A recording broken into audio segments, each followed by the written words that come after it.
আসসালামু আলাইকুম। আমন্ত্রণ জানাচ্ছি জাগো টিভিতে। আপনাদের সাথে আছি আমি মমতাজ শাহিন রুম্পা। শুরুতেই জানিয়ে দিব আপডেটগুলো। কোমর ভেঙে গেছে ইসরায়েলের, হায়নারা পরাজয় স্বীকার করেছে হামাস নেতা গাজী হামাদের মন্তব্য। ইসরায়েল এখন মৃত্যুসজ্জায়, দিন ঘনিয়ে আসছে নেতানিয়াহুর যে কোনো সময় মর্মান্তিক পতন। যুক্তরাষ্ট্রের পর এবার মধ্যপ্রাচ্যে কবর রচিত হবে ইইউর।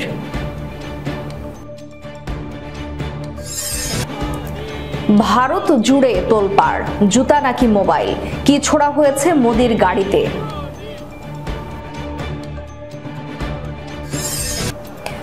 সৌদিতে তীব্র তাপদাহে 1000 হজ যাত্রীর মৃত্যু, নিখোঁজ অনেক, হজে এত মানুষের মৃত্যু কেন?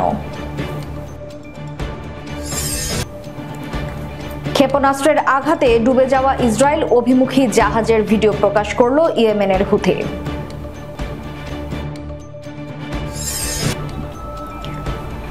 ভারতের পর এবার সেই ছুরি কুড়াল দিয়ে ফিলিপিনো সৈন্যদের উপর চীনা সৈন্যদের দুর্ধর্ষ হামলা। শুনছিলেন শিরোনাম, এবারে বিস্তারিত। কোমর ভেঙে গেছে ইসরায়েলের, হায়নারা পরাজয় স্বীকার করেছে। প্রতিরক্ষা বাহিনীর মুখপাত্র ড্যানিয়েল হ্যাগারির সাক্ষাৎকার পরাজয়ের একটি সোজা সাপটা স্বীকারোক্তি। দখলদার ইসরায়েলের প্রতিরক্ষা বাহিনীর মুখপাত্র ড্যানিয়েল হ্যাগারি গতকাল এক সাক্ষাৎকারে বলেছেন, হামাসকে পুরোপুরি নির্মূল করা সম্ভব নয়। তার এমন সাক্ষাৎকারের পর হামাসের জ্যেষ্ঠ নেতা গাজী হামাদ দাবি করেছেন, ইসরায়েল মূলত এর মাধ্যমে পরাজয় স্বীকার করেছে।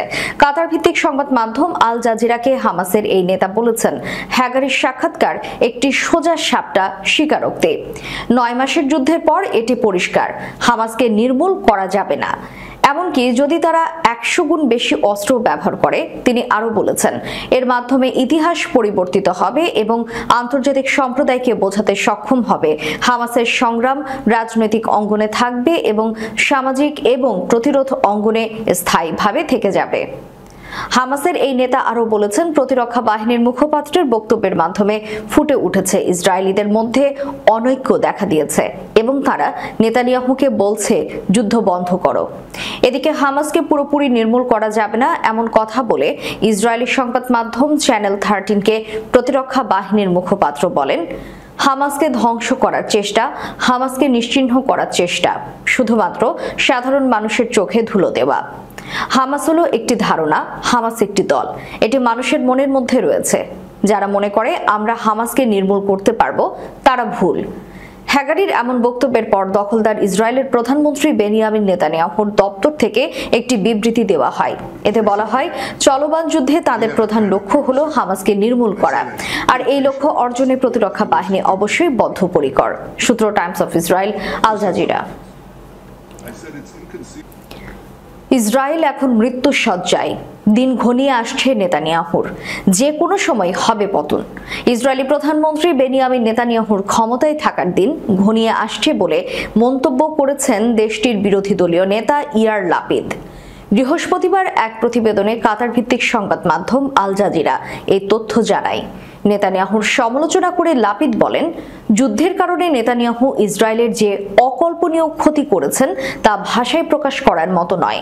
এছাড়াও বন্দীদের মুক্ত করতে ব্যর্থ হওয়ায় দেশের মানুষের বিশ্বাস হারিয়েছেন তিনি।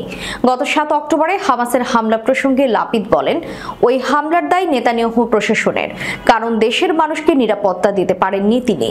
এখন যা করছেন তাতে সারা বিশ্বে ইসরায়েলের ভাবমূর্তি ক্ষুণ্ণ হয়েছে। এই ক্ষতি মেরামত করতে আমাদের অনেক বছর লাগবে। যখন তিনি চলে যাবেন, তার নামে একটি ঝর্ণাও কিংবা সড়কও থাকবে না। সবাই তাকে কেবলমাত্র 7 অক্টোবরের জন্য স্মরণ করবে। লাপিদ যোগ করেন।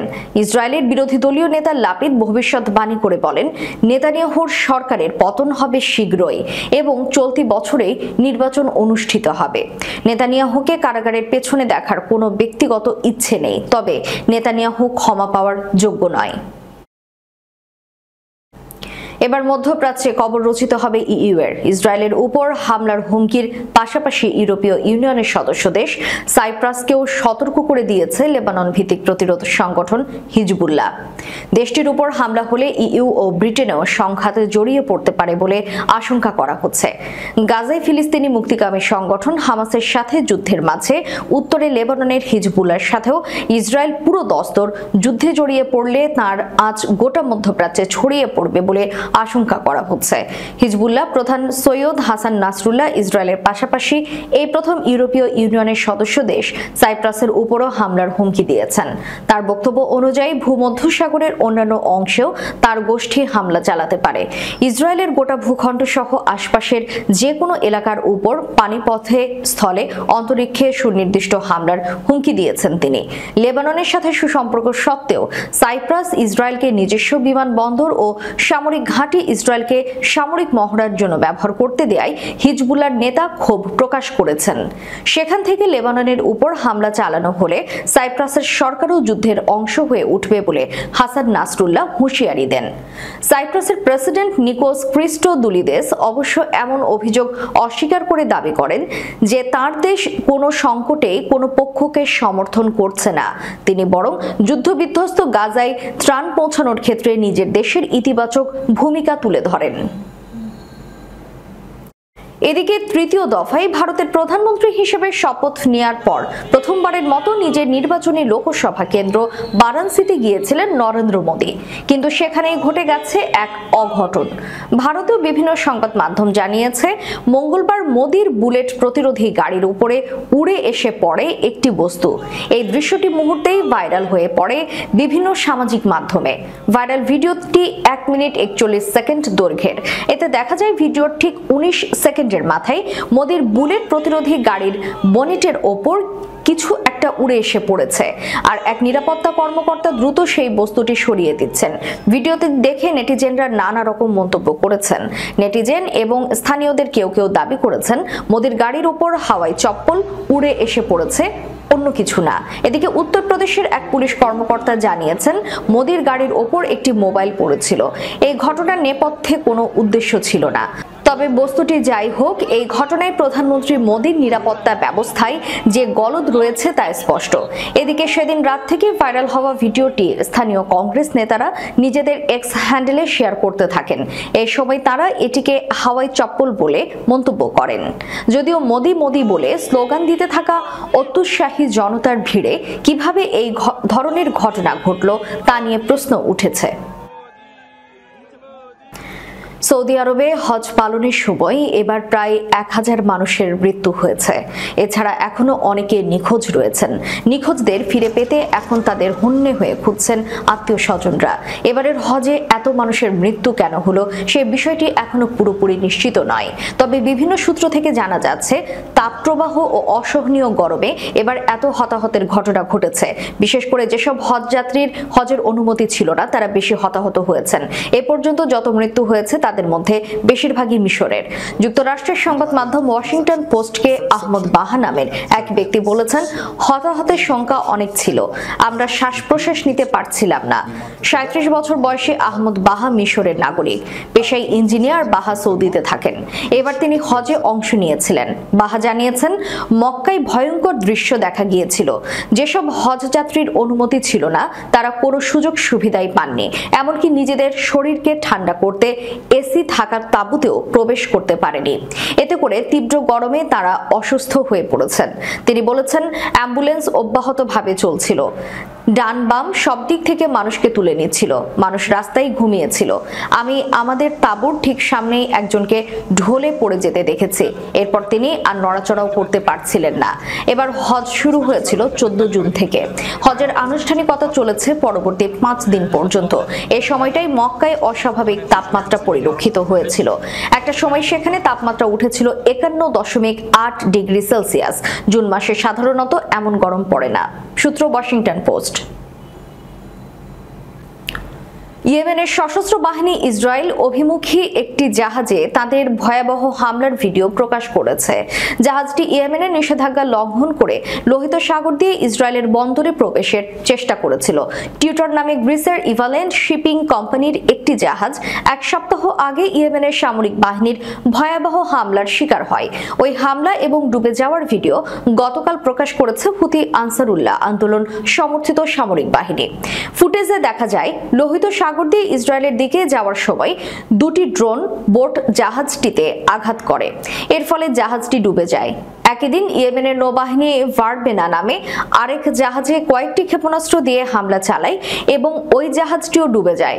গত 7 অক্টোবর থেকে ইসরায়েল গাজায় বর্বর আগ্রাসন শুরু করে। এর প্রতিবাদে এবং গাজার প্রতি সংহতি জানিয়ে ইয়েমেনের সশস্ত্র বাহিনী ইসরায়েল এবং ইসরায়েল সংশ্লিষ্ট জাহাজে হামলা চালাচ্ছে। ইয়েমেনের সশস্ত্র বাহিনী লোহিত সাগর দিয়ে ইসরায়েলের জাহাজ চলাচল নিষিদ্ধ করেছে। চীনের কোস্ট গার্ডের নাবিকরা ফিলিপাইনের নিরস্ত্র সেনাদের উপর ছুরি ও কুড়াল নিয়ে আক্রমণ করেছে। দক্ষিণ চীনের একটি কৌশলগত প্রবাল প্রাচীরের কাছে এই ঘটনা ঘটে। ম্যানিলা বৃহস্পতিবার একটি ভিডিও প্রকাশ করেছে, তাতে এই ঘটনা ঘটেছে। এনডিটিভির খবরে বলা হয়েছে সোমবার এই ঘটনা ঘটে। দক্ষিণ চীন সাগরের কৌশলগত অংশ বিশেষের মালিকানা নিয়ে চীন ও ফিলিপাইনের মধ্যে সংঘর্ষের একটি সর্বশেষ ঘটনা। চীন সমগ্র দক্ষিণ চীন সাগর নিজেদের বলে দাবি করে। প্রকাশিত ভিডিওতে দেখা গেছে কুড়াল হাতে চীনের সৈনিকরা ফিলিপাইনের সেনাদের হুমকি দিচ্ছেন। ভিডিওতে কয়েকজনকে সংঘর্ষে লিপ্তও দেখা যায়। অন্য আরেকটি ভিডিওতে দেখা গেছে চীনের সেনারা ফিলিপাইনের সেনাদের নৌকায় আঘাত করছেন। আরেকজন সেনাকে নৌযানে ছুরিকাঘাত করতে দেখা যায়। ভিডিওতে ফিলিপাইনের সেনাদের কাছে কোনো অস্ত্র দেখা যায়নি। চীন তাদের সেনাদের কাছে অস্ত্র থাকার বিষয়টি অস্বীকার করে বলেছে তাদের সেনারা পেশাদার আচরণ করেছে। মার্কিন যুক্তরাষ্ট্র বলেছে দক্ষিণ চীন সাগরের যে কোনো জায়গায় ফিলিপাইনের পাবলিক জাহাজ, বিমান, সশস্ত্র বাহিনী এবং কোস্ট গার্ডের বিরুদ্ধে সশস্ত্র আক্রমণ দুই দেশের মধ্যে পারস্পরিক প্রতিরক্ষা চুক্তি ক্ষতিগ্রস্ত করবে।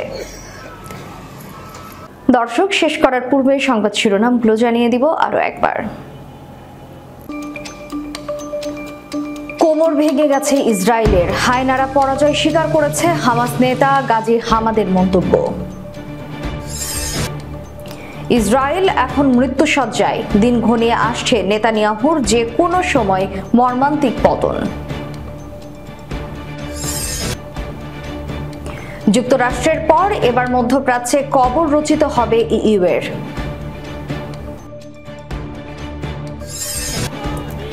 ভারত জুড়ে তোলপাড়, জুতা নাকি মোবাইল, কি ছোড়া হয়েছে মোদির গাড়িতে।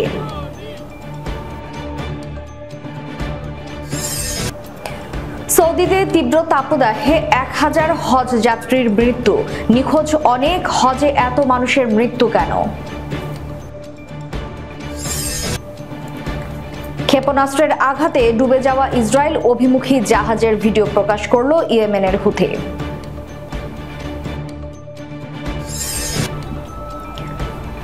ভারতের পর এবার সেই ছুরি কুড়াল দিয়ে ফিলিপিনো সৈন্যদের উপর চীনা সৈন্যদের দুর্ধর্ষ হামলা। এতক্ষণ আমাদের সাথে থাকার জন্য ধন্যবাদ। আল্লাহ হাফেজ।